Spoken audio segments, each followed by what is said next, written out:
ಮಂಡ್ಯದ ಕರ್ನಾಟಕ ಸಂಘದಲ್ಲಿ ಶ್ರೀ ವೀರ ಮಡಿವಾಳ ಮಾಚಿದೇವ ಸೌಹಾರ್ದ ಸಹಕಾರಿ ನಿಯಮಿತದ 6ನೇ ವರ್ಷದ ವಾರ್ಷಿಕ ಮಹಾಸಭೆ ಮತ್ತು 2024-25ನೇ ಸಾಲಿನ SSLC ಹಾಗೂ PUC ವಿದ್ಯಾರ್ಥಿಗಳಿಗೆ ಪ್ರತಿಭಾ ಪುರಸ್ಕಾರ ಕಾರ್ಯಕ್ರಮ ಜರುಗಿತು. ಕಾರ್ಯಕ್ರಮದ ದಿವ್ಯ ಸಾನ್ನಿಧ್ಯವನ್ನು ಚಿತ್ರದುರ್ಗದ ಮಡಿವಾಳ ಮಾಚಿದೇವ ಗುರುಪೀಠದ ಶ್ರೀ ಶ್ರೀ ಬಸವ ಮಾಚಿದೇವ ಸ್ವಾಮೀಜಿಯವರು ವಹಿಸಿದ್ದರು. ಕಾರ್ಯಕ್ರಮವನ್ನು ಮಂಡ್ಯ ನಗರ ಬಿಜೆಪಿ ಮಾಜಿ ಅಧ್ಯಕ್ಷರಾದ ಬೇಕರಿ ಅರವಿಂದ್ರವರು ದೀಪ ಬೆಳಗಿಸುವ ಮೂಲಕ ಉದ್ಘಾಟಿಸಿದರು. ಕಾರ್ಯಕ್ರಮದ ಅಧ್ಯಕ್ಷತೆಯನ್ನು ಶ್ರೀ ವೀರ ಮಡಿವಾಳ ಮಾಚಿದೇವ ಸೌಹಾರ್ದ ಸಹಕಾರ ನಿಯಮಿತ ಅಧ್ಯಕ್ಷರಾದ BT ಗುರುರಾಜ್ರವರು ವಹಿಸಿದ್ದರು.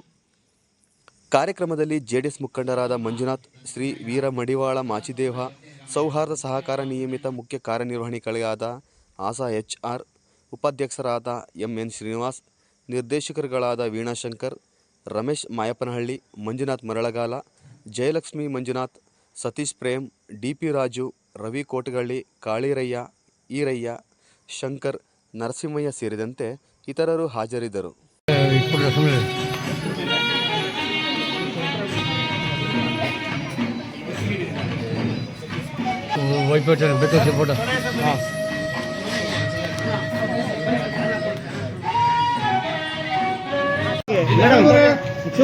ಆ ಕಡೆ ಹೋಗ್ಬೇಕು.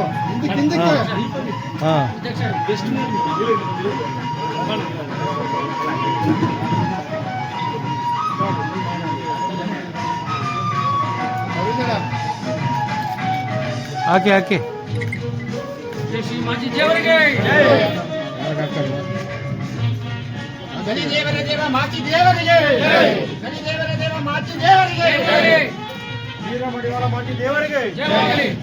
ಸೌಹಾರ್ದ ಸಹಕಾರ ನಿಯಮಿತ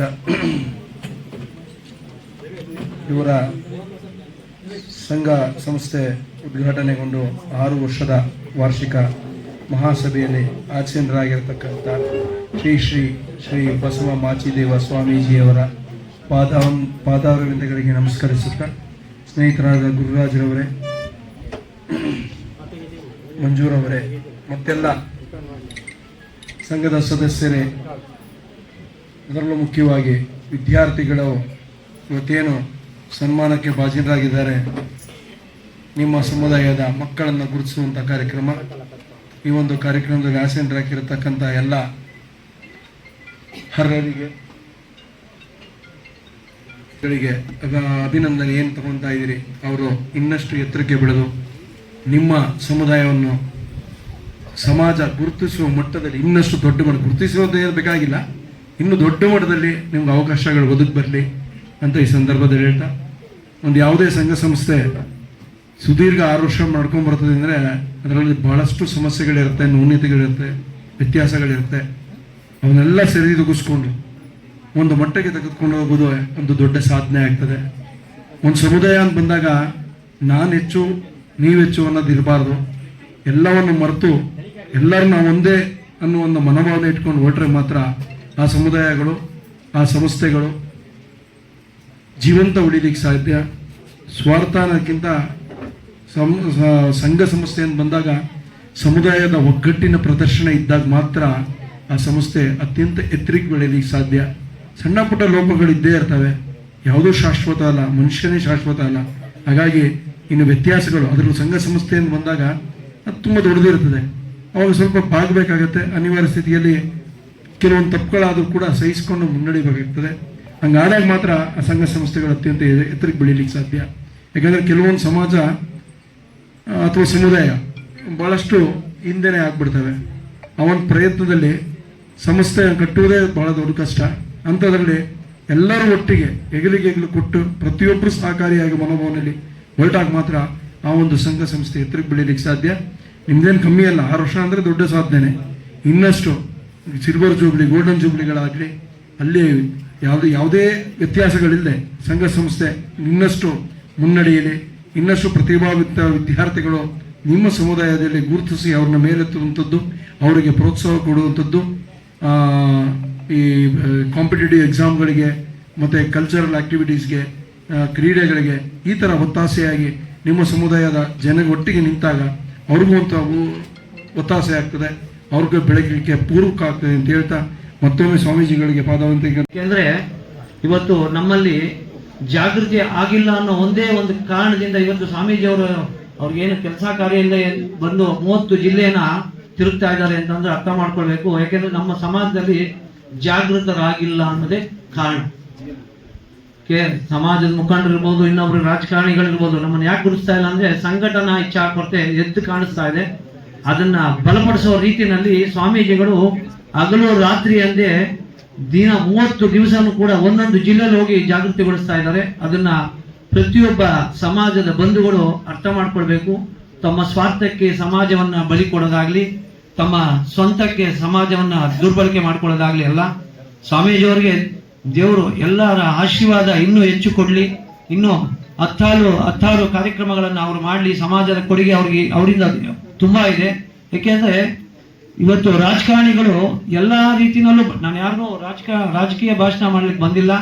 ಯಾಕೆ ದಯವಿಟ್ಟು ತಪ್ಪು ತಿಳ್ಕೊಬೇಡಿ, ನಾನು ಕೂಡ ಮಂಡ್ಯದವನೇ, ನಾಗಮಂಗಲ. ಹಾಗಾಗಿ ಹೇಳ್ತಾ ಇದ್ದೀನಿ. ಯಾಕೆಂದ್ರೆ ಎಲ್ಲರೂ ನಮ್ಮನ್ನ ಚುನಾವಣಾ ಸಂದರ್ಭದಲ್ಲಿ ಬಳಸ್ಕೊಳ್ತಾರೆ. ಇವತ್ತಿನವರೆಗೂ ಕೂಡ ಒಬ್ಬ MLC ಆಗಕ್ಕಾಗ್ಲಿ, ಒಬ್ಬನ ಪದಾಧಿಕಾರಿಗಳನ್ನ ಮಾಡ್ಲಿಕ್ಕೆ ಆಗಿಲ್ಲ. ಯಾಕೆ ಅಂತ ಹೇಳಿದ್ರೆ ನಮ್ಮಲ್ಲಿ ಚಿತ್ರವಾಗಿ ಒಗ್ಗೂಡಕ್ಕೆ ಬಿಡ್ತಾ ಇಲ್ಲ ನಮ್ಮಂತ ಮುಖಂಡರು. ನಾನು ಬೇರೆಯವ್ರನ್ನ ಅಂತ ಹೇಳ್ಕೊಳ್ತಾ ಇಲ್ಲ, ನಾನೇ ಹೇಳ್ಕೊಳ್ತೀನಿ. ಯಾಕೆಂದ್ರೆ ನಿಜವಾಗ್ಲೂ ತುಂಬಾ ನೋವಾಗ್ತದೆ. ಸ್ವಲ್ಪ ಕಟ್ಟಕಡೆ ಮಡವಾಳರಿಗೂ ಕೂಡ ನ್ಯಾಯ ದೊರಕಿಸಕ್ ಆಗ್ತಾ ಇಲ್ಲ. ಅವನ ಬಗ್ಗೆ ಧ್ವನಿ ಎತ್ತಾ ಇಲ್ಲ. ಯಾರೋ ಬರ್ತಾರೆ, ಯಾರೋ ಹೋಗ್ತಾರೆ, ಅವ್ರದ್ದೇನೋ ಪಾಲ್ ತಗೊಂಡು ಸೀದಾ ಸರ್ಕಾರದ ಜೊತೆ ಹೊರಟೋಗ್ತಾರೆ. ಸಮಾಜದ ಬಗ್ಗೆ ಧ್ವನಿ ಎತ್ತಾ ಇರೋರು ಯಾರು ಇದ್ರೆ ಅದು ಸ್ವಾಮೀಜಿಯವರು ಅಂತ ನಾನು ಕಂಠಾಘೋಷವಾಗಿ ಹೇಳ್ತೀನಿ. ಯಾಕೆಂದ್ರೆ 2006ರಿಂದ ನಾನು ನಿಕಟವಾಗಿ ಅವ್ರ ಜೊತೆ ಸಂಪರ್ಕದಲ್ಲಿದ್ದೇನೆ. ಆಯ್ತಾ? ಹಾಗಾಗಿ ಹೀಗೆ ಮನೆ ಮಾಚಿದೇವ ಅಂದ್ರೆ ಇವತ್ತು ಎಲ್ಲಾ ಸಮಾಜದವರು ಇವತ್ತು ಸ್ವಾಮೀಜಿಗಳನ್ನ ಹುಡಿಕೊಂಡು ಹೋಗ್ತಾರೆ. 1000 ಕಿಲೋಮೀಟರ್ ಬರ್ತಾರೆ ಅಂದ್ರೆ ಹುಡಿಕೊಂಡು ಹೋಗ್ತಾರೆ. ಸ್ವಾಮೀಜಿಗಳೇ ನಮ್ಮನೆ ಬಾಗಿಲು ಬರ್ತಾ ಇದ್ದಾರೆ ಅಂತ ಅಂದ್ರೆ ಇವತ್ತು ನಿಜವಾಗ್ಲೂ ನಾವು ಮಾಚಿದೇವರ ಜನ್ಮದಲ್ಲಿ ಹುಟ್ಟಿರೋದೇ ನಮ್ಮ ಪುಣ್ಯ ಅಂತ ಹೇಳಿ ಭಾವಿಸ್ತೀನಿ. ಯಾಕೆಂದ್ರೆ ಎಷ್ಟೋ ಜನಕ್ಕೆ ನಮ್ಮ ಕುಲಗುರು ಮಾಚಿದೇವ್ರ ಫೋಟೋನ ಇವತ್ತು ನಾವು ಇಟ್ಕೊಂಡಿಲ್ಲ ಅನ್ನೋದು ಹೇಳೋದಕ್ಕೆ ನನ್ಗೆ ತುಂಬಾ ನೋವಾಗ್ತದೆ. ಯಾಕೆ ಇವತ್ತು ಪೀಳಿಗೆಗೆ ನಾವು ಯಾರು ಏನು ಅಂತ ಹೇಳ್ಕೊಳ್ಳೋಕೆ ಆಗ್ತಾ ಇಲ್ಲ ಸುಮ್ಮನೆ. ಯಾಕೆಂದ್ರೆ ಎಲ್ಲರೂ ಅವ್ರವ್ರ ಜನಾಂಗ, ಅವ್ರ ಸಮಾಜ ದೊಡ್ಡದೆ. ಬಟ್ ಆದ್ರೆ ನಾವು ನಮ್ಮ ಸಮಾಜ ನಾವು ಜಾಗೃತಿಗೊಳಿಸ್ಲಿಲ್ಲ ಅಂತಂದ್ರೆ ನಾವು ಯಾವ ರೀತಿ ಮುಂದುವರಿಬೇಕು ಹೇಳಿ? ಇಡೀ ಕರ್ನಾಟಕದಲ್ಲಿ ಒಂದೇ ಒಬ್ಬಳೇ ನಮ್ಮ ಹುಡುಗಿ ಇರೋದು KS ಮಾಡಿರೋದು, IAS ಮಾಡಿರೋದು. ಇವತ್ತೆಲ್ಲ ಒಳ್ಳೆ ಉನ್ನತ ಅಧಿಕಾರಿಗಳಿರೋದು ಅಂದ್ರೆ ಒಂದು 7-8 ಜನ ಇದ್ದಾರೆ. ಅದೇ ಸಿದ್ದರಾಮಯ್ಯನವ್ರ ಸರ್ಕಾರದಲ್ಲಿ 8 ಜನಕ್ಕೆ ಬೋರ್ಡ್ ಚೇರ್ಮನ್ ಅನ್ನು ಕೊಟ್ಟಿದ್ರು.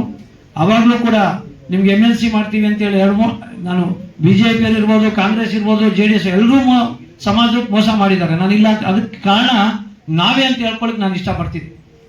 ಯಾಕೆಂದ್ರೆ ನಮ್ಮ ಮಕ್ಕಳಿಗೆ ಮುಂದಿನ ಉಜ್ವಲ ಭವಿಷ್ಯವನ್ನು ಹಾಕೊಡ್ಬೇಕಾದ್ರೆ ನಾವು ತಪ್ಪು ದಾರಿನ ತುಳಿದ್ರೆ ಯುವ ಪೀಳಿಗೆ ಯಾವ ದಾರಿಲಿ ಹೋಗ್ತದೆ ಅಂತ ನಾನು ಯೋಚನೆ ಮಾಡಬೇಕಾಗ್ತದೆ.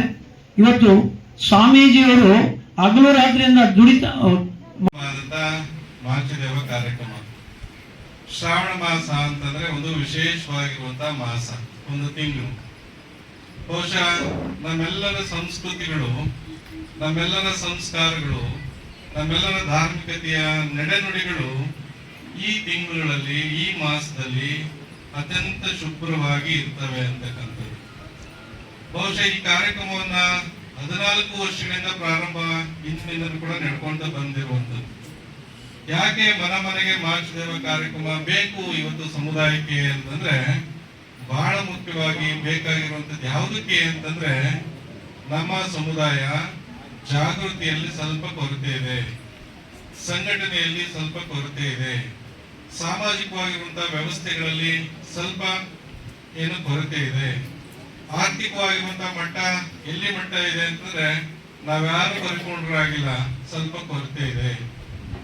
ಇವೆಲ್ಲವುಗಳನ್ನ ಗಮನ ಇಟ್ಕೊಂಡು ಈ ಒಂದು ಮನೆಗೆ ಮಾಚಿದೇವ ಕಾರ್ಯಕ್ರಮ ಅಂತ ಬಂದ್ರೆ ನಾವೆಲ್ಲರೂ ಕೂಡ ಒಂದಿಷ್ಟು ಜಾಗೃತ ಆಗುವಂತ ಸಮಯಕ್ಕೋಸ್ಕರ ನಾವೆಲ್ಲರೂ ಕೂಡ ಸಿದ್ಧರಾಗಬೇಕು.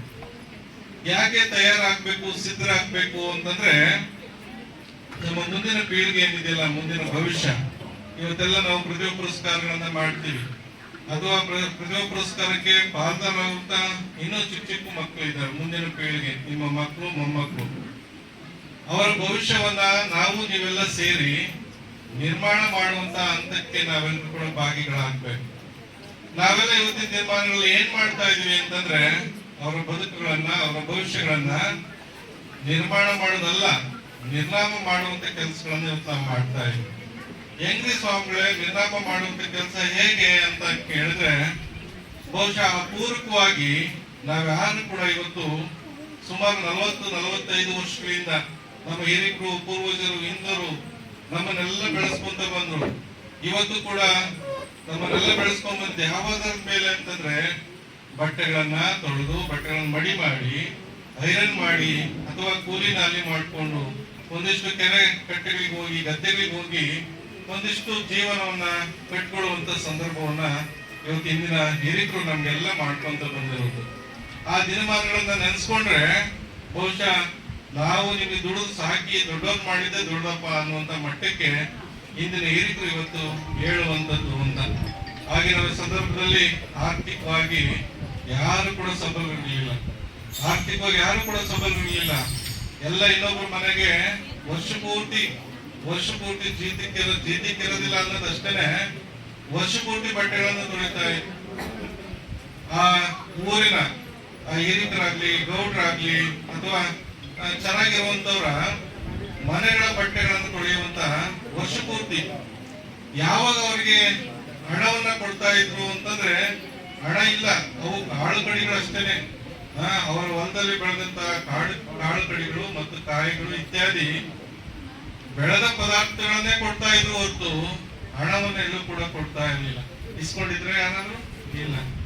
ಹಳೆ ಬಟ್ಟೆಗಳನ್ನ ಬೇಕಾದ್ರೆ ಇಸ್ಕೊಂಡಿದೀವಿ ನಾವು, ಕಾಳು ಕಡಿಗಳನ್ನ ಅಥವಾ ಉಳಿದಿರುವಂತ ಏನು ಪ್ರಸಾದ ಅನ್ನ ಅದನ್ನ ಇಸ್ಕೊಂಡಿರುವಂತದ್ದಿದೆ. ಆದ್ರೆ ಅವತ್ತಿನ ದಿನಮಾನದಲ್ಲಿ ಆ ಹಂತವನ್ನ ಎಲ್ಲ ಹಿರಿಕರು ಆ ನೋವುಗಳನ್ನ ಅನುಭವಿಸಿ ಇವತ್ತು ನಮ್ಮಂತಕ್ಕೆ ಬರುವಂತ ಸಂದರ್ಭದಲ್ಲಿ ಆ ಎಲ್ಲ ಕಾಳು ಕಡಿಗಳನ್ನ, ಊಟವನ್ನ, ಬಟ್ಟೆಗಳನ್ನ ಕೊಟ್ಟು ಈ ಮಟ್ಟಕ್ಕೆ ನಾವು ತಂದಿದ್ದಾರೆ, ನಮ್ಮನ್ನು ತಂದಿದ್ದಾರೆ. ನಾವು ಖುಷಿ ಪಡ್ಬೇಕು. ನಮ್ಗೆ ಯಾರು ಕೂಡ ಆಸ್ತಿ ಮಾಡ್ಲಿಲ್ಲ ಅಲ್ವಾ, ನಮ್ಮ ಸಮುದಾಯಗಳು ನಮ್ಮ ಮಕ್ಕಳು ಚೆನ್ನಾಗಿರ್ಲಿ ಅಂತೇಳಿ ತೋಟ ಮಾಡ್ಲಿಲ್ಲ.